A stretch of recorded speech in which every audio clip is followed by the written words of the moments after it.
नमस्कार दोस्तों। टीटी को लेकर के एक बहुत ही बड़ी अपडेट आ रही है और ये जो अपडेट है काफ़ी ज़्यादा इम्पोर्टेंट है। जहाँ पे आज हम लोग बात करने वाले हैं, हाई कोर्ट ने घेरा किस चीज़ को लेकर के पूरी तरीके से सरकार फंस चुकी है। नो में फाइनल फैसला क्या है, पूरा सिचुएशन फाइनल मेरिट लिस्ट बदल जाएगी क्या, सबको मिलेगा मौका, भर्ती रद्द होगी क्या, और भी कई सारे पॉइंट है जो यहाँ पे कवर नहीं हो पाएंगे। तो मैंने उसके लिए विस्तार से एक डिटेल में सारा चीज़ को लेकर के मैं आया हूँ। आप देखिएगा, आपको समझ में आएगा एक-एक पॉइंट। अगर आपके मन में कुछ सवाल होता है तो ज़रूर मुझे कमेंट करके बताइएगा, उसे वीडियो में कवर कर दिया जाएगा नेक्स्ट वीडियो में, या तो कमेंट करके ज़रूर बताइएगा या तो रिप्लाई दे दीजिएगा, है ना।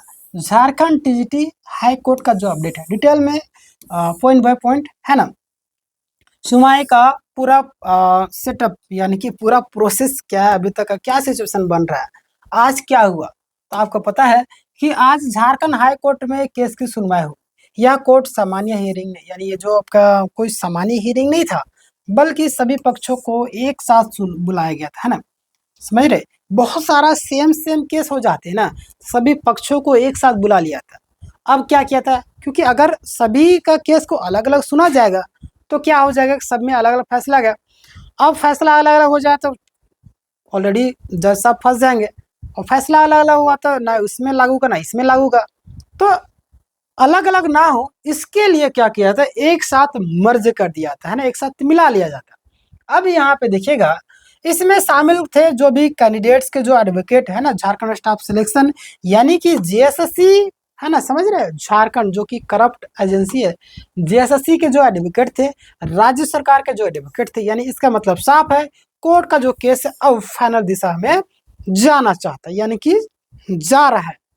अब जो आपका केस है आपका फाइनल दिशा में जा रहा है और बिल्कुल जाएगा, बस कुछ दिन का वेट कीजिए, आपके सामने पूरा या तो आर या तो पार वाला सिचुएशन आ जाएगा, ठीक ना। आज क्या हुआ ये जान लेते हैं। देखिए, रिटायर्ड जज यानी कमेटी का जो महत्व है, इस केस में एक रिटायर्ड जज को जिम्मेदारी दी गई है। ये जो जज है पूरे विवाद को, है ना, ये जो पूरा मामला है इसको पूरी तरीके से नेचुरल तरीके से ना इवेलुएट करेंगे, और सभी पक्षों का जो दलील सुन करके मतलब कि जो आपका रिकमेंडेशन बोल सकते हैं ना, डिसीजन देंगे, है ना, जो सही चीज़ें होंगी, ठीक है, सभी पक्षों को सभी चीज़ों को एनालाइज करेगी और उसके बाद डिसीजन देगी, ठीक ना।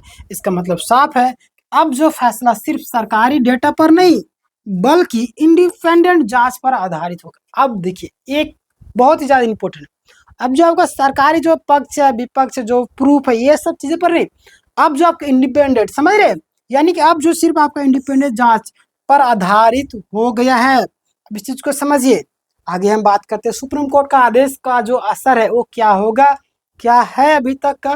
तो यहाँ पे ध्यान दीजिए आप लोग, सुप्रीम कोर्ट ऑफ इंडिया यानी कि पुराने आदेशों का जो उसको आधार बनाया गया है।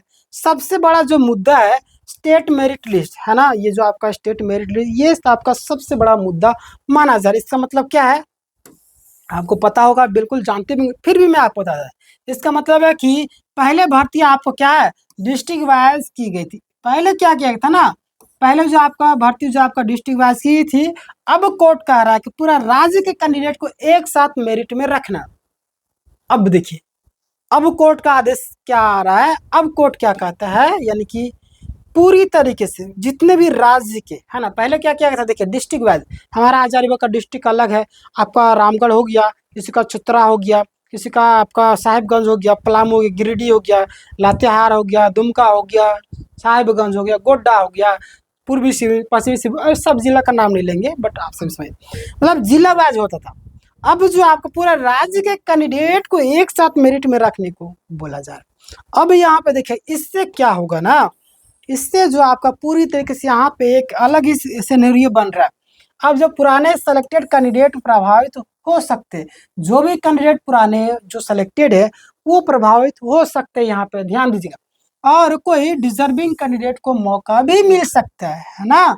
अब देखिएगा ये जरूरी भी है, बहुत सारे चीजें ऐसी है जो बदलाव करना अति आवश्यक भी हो जाता है ना, जिससे कई सारे लोग प्रभावित भी होते हैं। बुरा नहीं मानना किसी को, समझ रहे ना, मैं किसी के यहाँ पे ये नहीं बोल रहा हूँ, जो रियलिटी है, जो बातें निकल कर के आ रही है, उसको मैंने सारी टाइपिंग करके आपके समक्ष प्रस्तुत कर रहा हूँ, आपको बता रहा हूँ।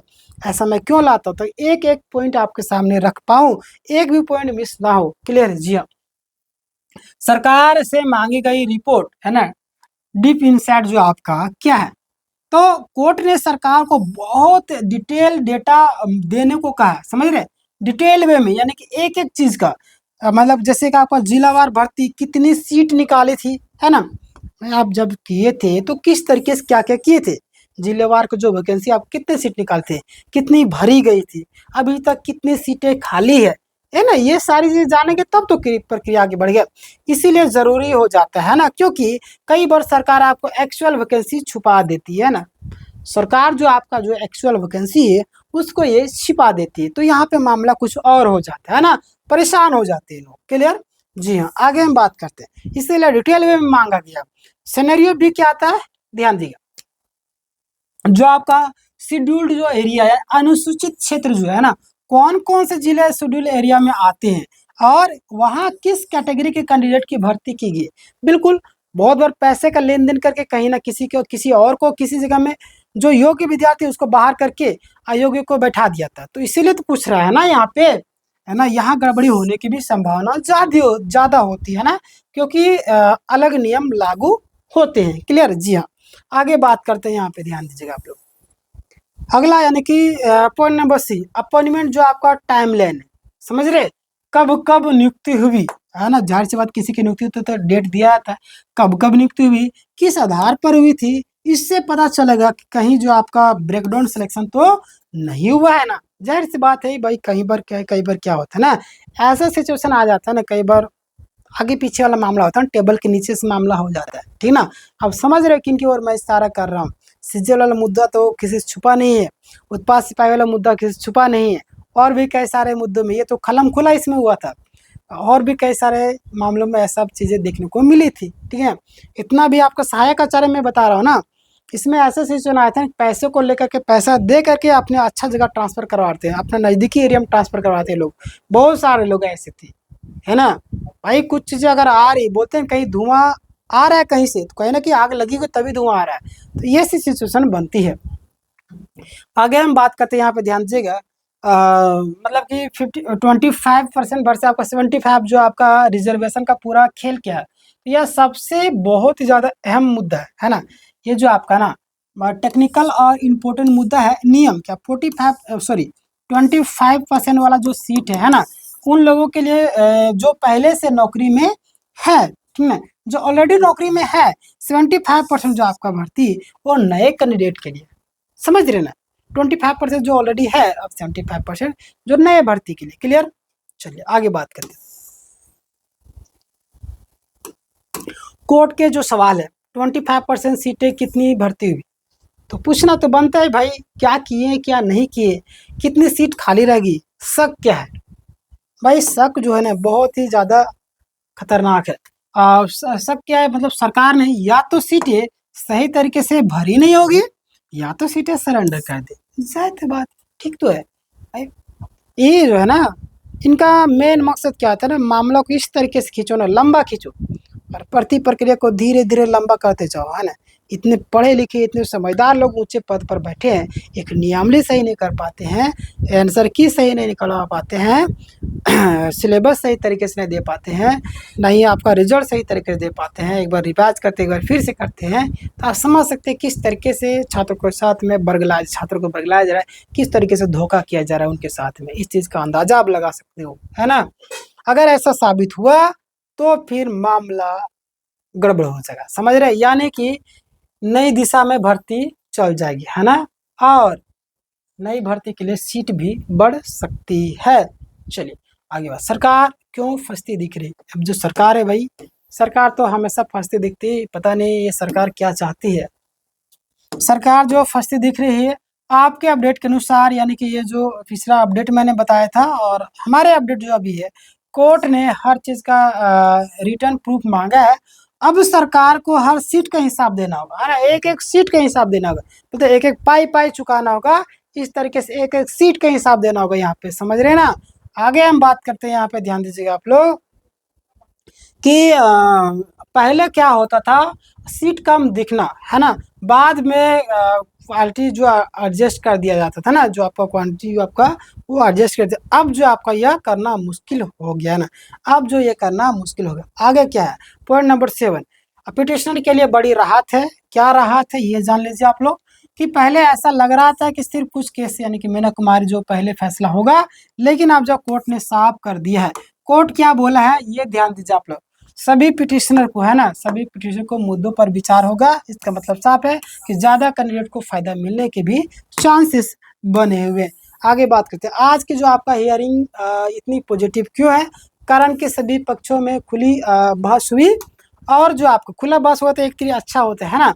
सरकार ने जो अकाउंटेबिलिटी जो आपका उसको मांगी है, सुप्रीम कोर्ट ने जो आपका रूल है उसको लागू किया गया। क्लियर, सुप्रीम कोर्ट के रूल को यह संकेत है कि कोर्ट का जो फैसला आपका लटकना नहीं चाहता है। मतलब ये जो फैसला है, ये जो मुद्दे है ना, अभी जो बात करिए जो केस है, कोर्ट का जो केस है वो लटकना नहीं चाहता है। मई की जो सुनवाई 9 क्या हो सकता है, 9 मई का जो सुनवाई है वो क्या हो सकता है, जो बातें निकल करके आ रही है, अगली हेयरिंग बहुत ज़्यादा क्रिटिकल यानी कि बहुत ज़्यादा इम्पोर्टेंट है। पॉसिबल जो आपका आउटकम, जो संभावनाएं निकल करके आएंगी 9 तारीख वाला में क्या होगा ध्यान दीजिए। स्टेट मेरिट लिस्ट लागू करने का भी आदेश आ सकते हैं, भर्ती प्रक्रिया बदलाव भी हो सकता है, गलत नियुक्तों की भी जांच की बताई जा सकती है, जांच हो सकती है, और कुछ सेलेक्टेड कैंडिडेट भी रद्द हो सकते हैं जो लोग गलत तरीके से गए होंगे। तो आगे बात करते हैं, फाइनल एनालिसिस क्या है जो आपके लिए ध्यान दीजिएगा, कि मामला अब सीरियस स्टेज में पहुंच चुका है, अब घबराने की जरूरत नहीं, जो होगा देखा जाएगा इस मूड में, है ना।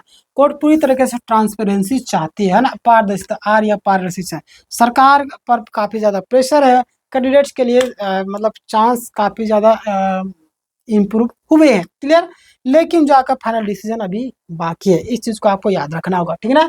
9 मई का दिन बहुत ही ज्यादा निर्णायक होगा। तो ये था आज का मैंने फाइनल पूरा अपडेट मैंने दबाया, और जितने भी कैंडिडेट जो लोग तैयारी कर रहे हैं, मैं आपको बता देना चाहता हूँ, तैयारी करते रहिए, है ना। सुबह आपका 7 AM में, है ना, 7 AM में आपका क्या हो रहा है भाई, मैथ क्लास हो रहा है, इसमें आप जुड़ करके क्लासेस कर सकते हो। क्लियर, उसके बाद 8 बजे जो आपका करंट अफेयर हो रहा है AM में, है ना, सुबह सुबह जीके जीएस अब करंट अफेयर्स। क्लियर, उसके बाद आपका क्लास जो हो रहा है 5 बजे, 5 बजे आपका 5 PM में रीजनिंग क्लास हो रहा है, सभी को जुड़े के क्लास कीजिए।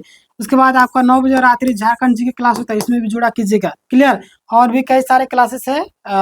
10 बजे कभी मैं आपका कोटा ले लेता हूँ, कभी आपका हिंदी, तो उसमें भी रेगुलर जुड़ा कीजिए। PDF आपको प्राप्त करना है तो टेलीग्राम में लिंक है, किसी भी नोटिस का भी अपडेट अगर आपको चाहिए, टेलीग्राम में लिंक है, जा करके जरूर जुड़ा कीजिए, क्योंकि कोई भी अपडेट आता है मैं टेलीग्राम में सेंड कर देता हूँ। डिस्क्रिप्शन में आपको टेलीग्राम का लिंक मिल जाएगा। मिलते हैं नेक्स्ट वीडियो में, तब तक के लिए अपना ख्याल रखिएगा। इस वीडियो को ज़्यादा से ज़्यादा ग्रुप में शेयर किए ताकि सही जानकारी लोगों तक पहुँच सके। धन्यवाद।